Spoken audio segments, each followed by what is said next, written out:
中了秀呢，中了陪我们再来秀张个秀，秀对了秀，哎秀，了别别。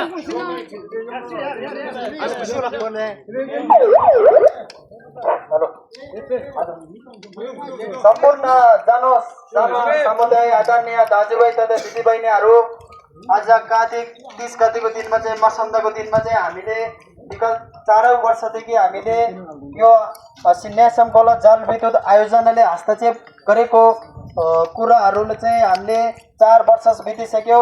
4 वर्ष बित्दाखेरि चाहिँ हाम्रो मागहरू पहिलो मागहरू चाहिँ हामीले यो एम्बिलिङमा पुलको कुराहरू लिएर आएको थियो। त्यो पुललाई चाँडोभन्दा चाँडो सम्पन्न गर्नु पर्यो। यो आन्दोलन नभए त हामी आन्दोलन निरन्तर रूपमा जारी छ। दोस्रोमा चाहिँ हामीले जुन यो मकिङको व्यवस्था गर्नु पर्यो। यो न्यासम खोला जलविद्युत आयोजनाले चाहिँ यो मकिङहरू दिउँसो भेमा चाहिँ यो आउटलेट अगाडि गेटमा उहाँहरूले स्टोक गर्ने, रातिको 9, 10, 12 बजीमा चाहिँ भिरबागामा पठाइदिने। तेस्रो चौथोमा चाहिँ हामीले जुन 4औं वर्ष भयो यो हाम्रो पर्यटक बाटो नेपाल सरकारको प्रदेश सरकारबाट चाहिँ हामीले 50 लाख रुपियाँ योजना गरेर चाहिँ हामीले त्यो योजनाहरू आफ्नो गाउँमा नराखेर चाहिँ हामीले यो भिरमा एउटा रेलिङ बनाउन त्यो योजना हालेको थियो। त्यो बाटोहरू हामीले त्यो बाटोबाट हामीले 4औं वर्ष समस्या भोगेर मार्लो बाटो तल्लो खोलाको बाटो गएर चाहिँ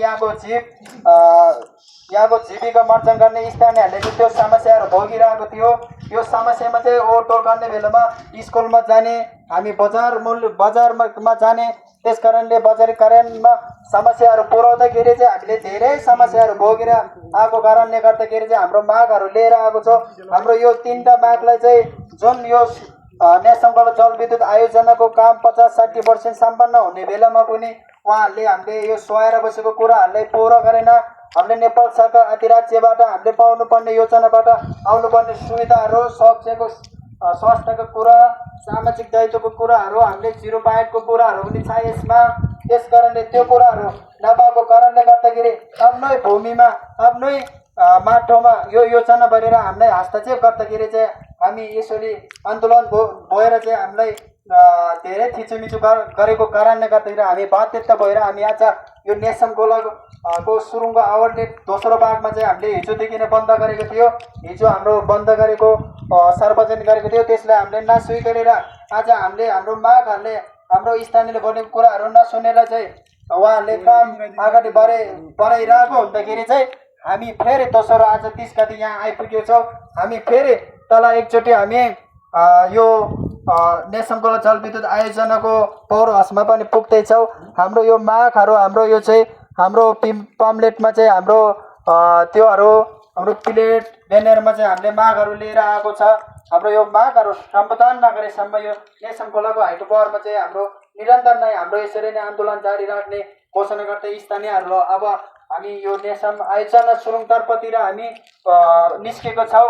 यो मागलाई चाँडोभन्दा चाँडो नेपाल सरकार हुन्छ कि जिल्ला सिटिओ कार्यालयले हुन्छ कि जुगल सरकार स्थानीय सरकारदेखि यो योजनाको चेयरम्यानहरूले चाँडै नै सुनेर हाम्रो आवाजहरूलाई यो सम्बोधन गरिदिनुको लागि म हार्दिक अनुरोध गर्दैछु। जुन योजनाहरू बनाउँदाखेरि आफ्नो यो प्राइभेट योजनाहरू बनाउँदाखेरि कुनै पनि जनताहरू र स्थानीयलाई क्षति नहोस्। हामी कुनै पनि यो योजनाको विरोधमा आएको होइन। हामी यो परियोजनाको विरोधमा होइन, हामी विकासको विरोध गर्न चाहँदैनौँ। त्यो विकास गर्दाखेरि चाहिँ हामी त्यो विकास गर्दाखेरि के पाउनुपर्ने सुविधाहरू नपाएको कारणले गर्दाखेरि हामी आएको हो। जुनै त्यो ठुलो इन्टेकमा जाने, त्यो सानो इन्टेकमा जाने बाटोमा र पावर हाउसमा जाने कुरामा चाहिँ यो न्यासम खोला जलविद्युत आयोजनामा चाहिँ कसको स्थानीयहरूको चक्का परेको छ। कसले कति पाउनु पर्नेहरूले पाइसकेको छ। अझै पनि पाउनुपर्ने 3%मा चाहिँ 2 भागले पाउनुपर्ने छ। त्यो 2 भागले पनि चाँडै नै पाउनुपर्छ। हामी त्यो चाँडै नै त्यो पाउनुपर्छ। त्यसपछि हामी यहाँबाट हाम्रो त्यो प्रोजेक्ट अनुसार हामी अगाडि बढ्नेछौँ। त्यसपछि हामी जुन हामीले यो अहिलेको 3टा मुद्दाहरू माग नहुने जेलसम्म चाहिँ हामी आन्दोलनमा निरन्तर लाग्दैछौँ। हस्त धन्यवाद।